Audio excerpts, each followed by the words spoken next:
Good morning friends. कल की video को आपने देखा, लाइक किया, उसके लिए थैंक यू। पर आपने लास्ट में पूछे गए क्वेश्चन का आंसर नहीं किया। आज की वीडियो स्टार्ट करने से पहले मैं अपना इंट्रो कर देती हूँ। मैं Rajni Yaduvanshi, fashion designing technology से। तो जो लास्ट में क्वेश्चन पूछा जाए, आप उसका आंसर कमेंट बॉक्स में ज़रूर लिखें और वीडियो को पूरा देखें, क्योंकि ये क्वेश्चंस आपको बुक में कहीं नहीं मिलेंगे। ये क्वेश्चन मैंने खुद बुक को पढ़ के, कई बार पढ़ के फिर बनाए हैं, जिससे कि कोई भी क्वेश्चन कहीं से भी आए, आपका कहीं से भी क्वेश्चन छूटना नहीं चाहिए। तो आप अगर लास्ट के क्वेश्चन का आंसर कमेंट बॉक्स में लिखते हैं तो इससे ये मुझे पता चल जाएगा कि आपने वीडियो को पूरा और अच्छे से देखा है। तो हम स्टार्ट करते हैं अपने पहले क्वेश्चन से। बड़ी कैंची यानी कि सीएस की लंबाई कितनी होती है? आमतौर पर हमने देखा है कि हम सारी कैंचियों को एक ही नाम से बुलाते हैं, सीजर्स। बट फैशन डिज़ाइनिंग के फील्ड में हर कैंची की अपनी अलग पहचान होती है, अपने अलग काम होते हैं और अपने अलग नाम भी होते हैं। तो जो हमारी कैंची होती है बड़ी वाली, उसे सीएस कहा जाता है। उसकी लंबाई कितनी होती है? आंसर है, सीएस की लंबाई 12 इंच से 24 इंच यानी कि 25 सेंटीमीटर से 35 सेंटीमीटर तक होती है। नीचे चित्र में जैसा कि दिखाया गया है, ये जो हम कैंचियाँ इस्तेमाल करते हैं देखने में उससे लंबी दिखाई दे रही है। आमतौर पर घरों में इस्तेमाल होने वाली जो कैंचियाँ हैं उन्हें सीजर्स कहते हैं। उनकी लंबाई इस कैंची से कम होती है। नेक्स्ट क्वेश्चन, हमारा सेकंड क्वेश्चन है, कैंची यानी कि सीजर्स की लंबाई कितनी होती है? जिसकी अभी हमने बात की कि घरों में हम जिस कैंची का इस्तेमाल करते हैं वो सीजर से छोटी होती है। उसकी लंबाई कितनी होती है? हमारा आंसर है 7 इंच से 10 इंच यानी कि 15.5 सेंटीमीटर से 25 सेंटीमीटर तक जो कैंचियाँ होती हैं उन्हें सीजर्स कहा जाता है, नॉर्मल सीजर्स, जिन्हें कि हम घरों में इस्तेमाल करते हैं। आप अगर चेक करना चाहें तो इंची टेप लेके एक बार नाप सकते हैं। प्रश्न हमारा क्वेश्चन थर्ड है, काज वाली कैंची की भौतिक विशेषताएं बताइए।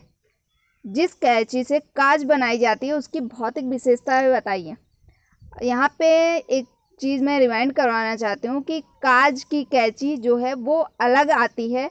जिस कैंची से आमतौर पर हम घरों में जिस कैंची से कपड़े को काटते हैं उसी कैंची से काज को भी काट लेते हैं। टेलर्स वगैरह जो होते हैं वो मशीन से इसकी कटिंग करते हैं, मगर काज के लिए एक स्पेशल कैंची भी आती है।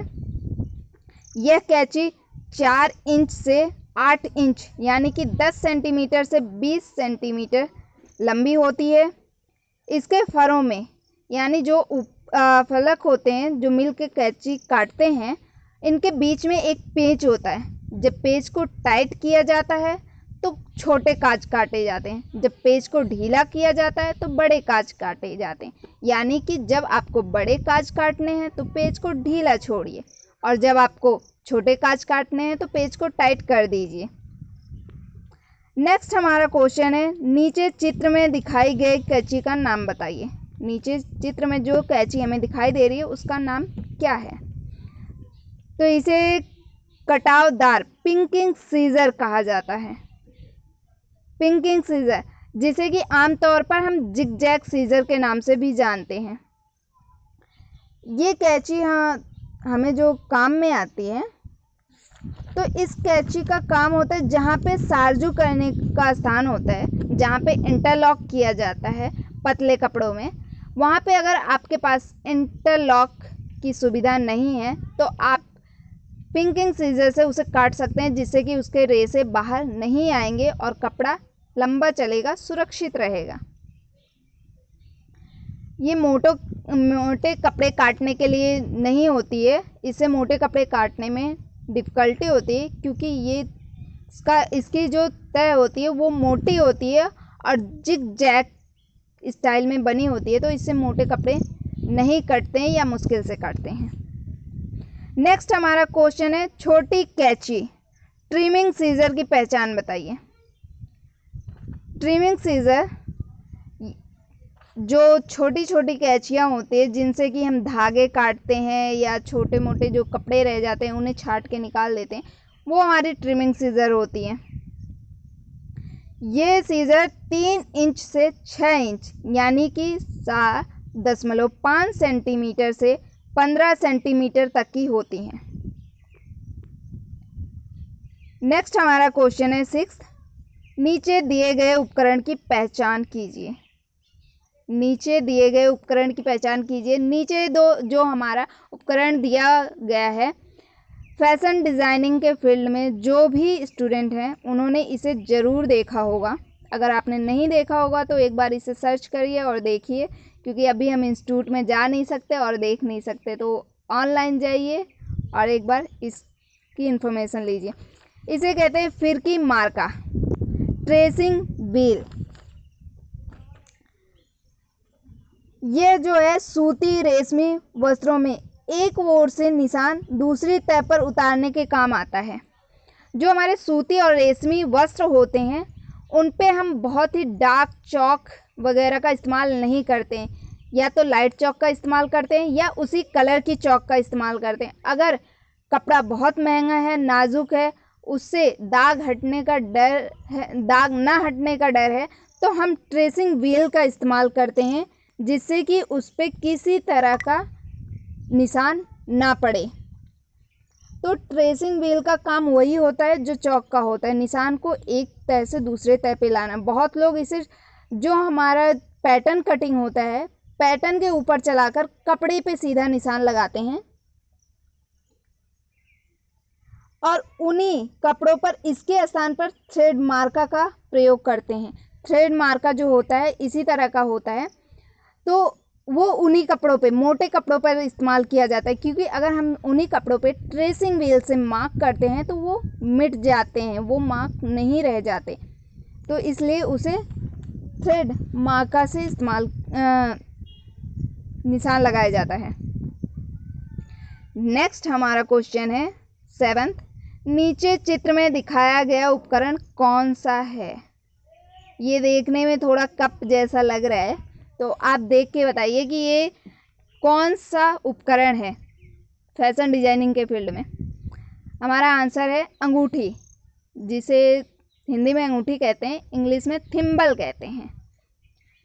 थिम्बल, इसे अंगूठी में और उंगलियों में पहना जाता है तब जब हम हाथ से सुई का काम कर रहे हों, क्योंकि जब हम हाथ से सुई का काम करते हैं तो अक्सर सुई हाथ में चुभ जाती है, या बहुत ज़्यादा सुई का हाथ से काम करने पे हाथों में सुई के छोटे छोटे निशान पड़ जाते हैं।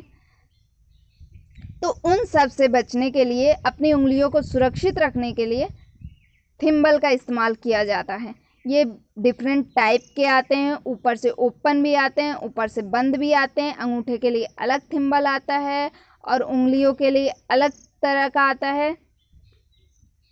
हमारा नेक्स्ट क्वेश्चन है 8th क्वेश्चन हमारा है, भारत में सिलाई मशीन कब और किसके द्वारा लाई गई।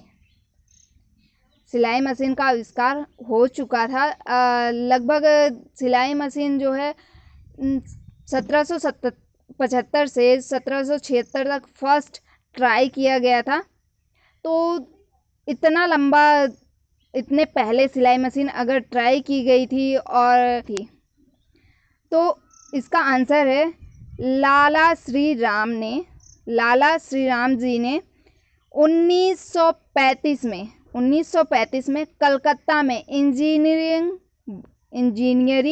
वर्क्स के नाम से फैक्ट्री खोली, जिसमें पहली बार सिलाई मशीन आई, और उस सिलाई मशीन का ब्रांड नेम उषा है, जिसे कि आज भी लोग बहुत विश्वास के साथ और बहुत कॉन्फिडेंस के साथ खरीदते हैं और इस्तेमाल करते हैं।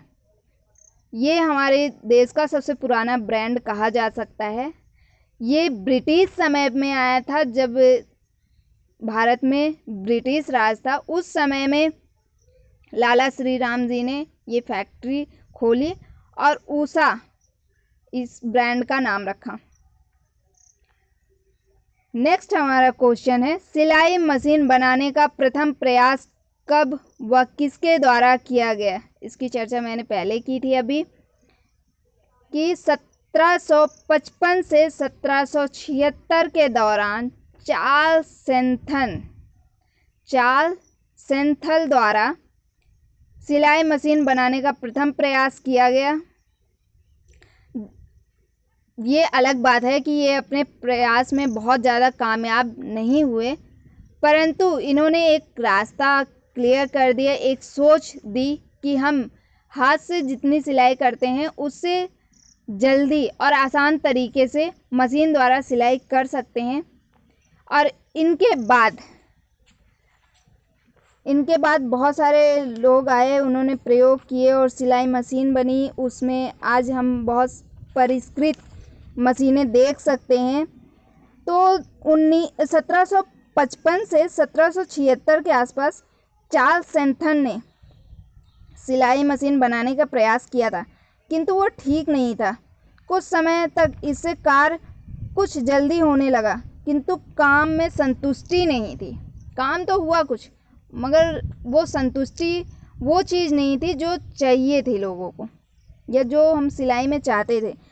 तो इसके बाद एलिस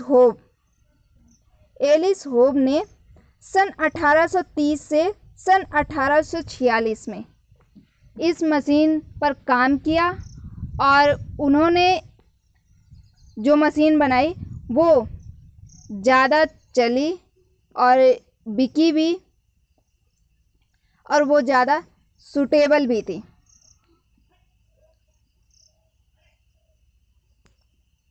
नेक्स्ट हमारा क्वेश्चन है, पहली बार शटल मशीन किसके द्वारा बनाई गई? पहली बार शटल मशीन किसके द्वारा बनाई गई? तो पहली बार शटल मशीन फर्स्ट हमने पढ़ा, एक बार हम रिमाइंड भी कर लेते हैं। फर्स्ट हमने पढ़ा कि चार्ल्स सेंथल ने 1755 से 1776 में मशीन पे काम किया, उसे बनाया, मगर वो उतनी कारगर नहीं रही। सेकंड आते हैं हमारे एलिस होब ने 1830 से 1846 के बीच मशीन पर काम किया। उसमें नए नए चीज़ें जोड़ी, नए नए पार्ट्स जोड़े और उसे और अच्छा बनाया। परंतु शटल वाली मशीन किसने बनाई? इसका उत्तर है आइजैक मेरिट सिंगर द्वारा 1845 से 1850 के बीच में आइजैक मेरिट सिंगर द्वारा पहली शटल मशीन बनाई गई और 1851 में इसके राइट्स भी उन्हें मिल गए। इस मशीन को बनाने के राइट्स भी उन्होंने प्राप्त कर लिए। तो आइजैक मेरिट सिंगर जो है यही है। सिंगर्स की मशीन भी जैसे ऊषा की मशीन विश्वसनीय है और काफ़ी पुरानी है और प्रचलित भी है, ऐसे ही सिंगर की मशीन भी पुरानी के साथ प्रचलित भी है और विश्वसनीय भी है, जो हम लंबे समय से देख रहे हैं। नेक्स्ट हमारा क्वेश्चन है 11, जिसका आंसर आप सभी को कमेंट बॉक्स में लिखना है और प्लीज़ इसका आंसर कमेंट बॉक्स में लिखें, जिससे कि मुझे पता चले कि आपने पूरी वीडियो देखी हुई है। जर्मनी में सिलाई मशीन निर्माण करने वाले व्यक्तियों के नाम बताइए। मैं एक हिंट भी दे देती हूँ कि ये हमने व्यक्ति नहीं बोला, व्यक्तियों बोला, तो ये एक से ज़्यादा व्यक्ति हैं जिन्होंने जर्मनी में सिलाई मशीन का निर्माण किया। तो आप इसका आंसर कमेंट बॉक्स में ज़रूर लिखें। थैंक यू, आपने इस वीडियो को देखा। Bye everyone.